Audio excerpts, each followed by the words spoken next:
Welcome back to Han Took Shots First. This week we're talking about Chapter 10 of The Mandalorian, The Passenger. Ooh. I'm Trapper Wolf.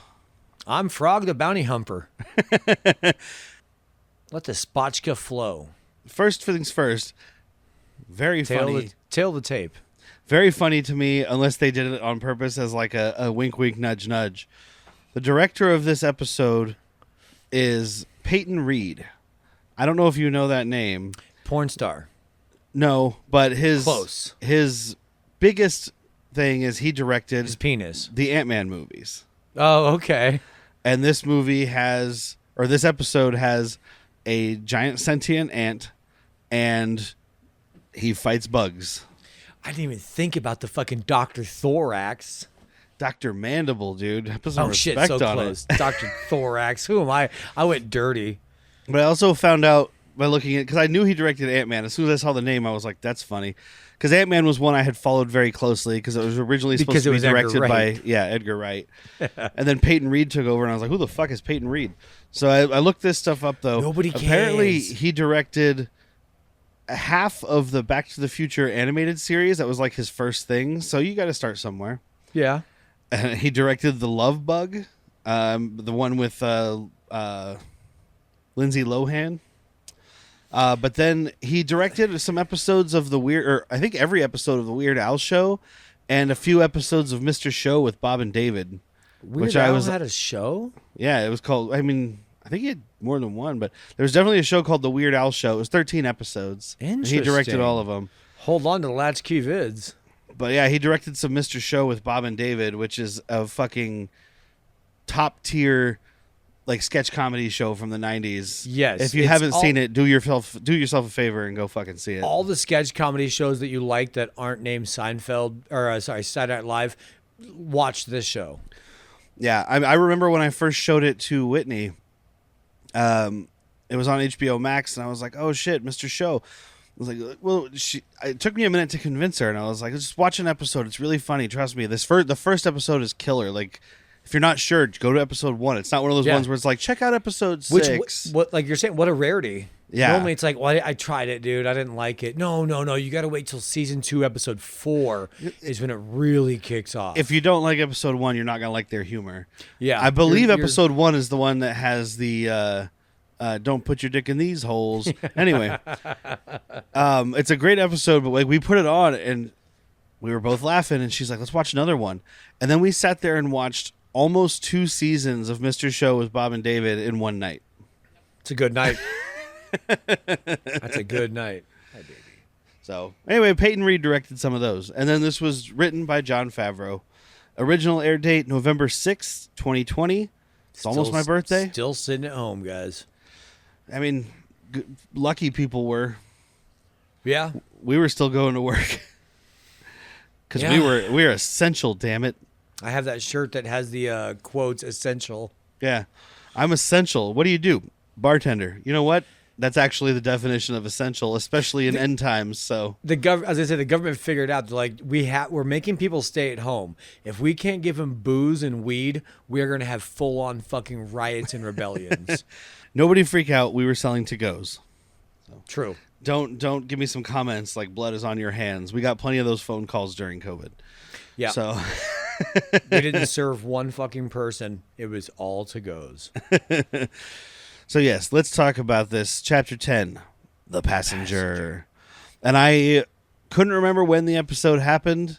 But as soon as I saw the title, I was like, oh, I know which episode this is. Mm-hmm.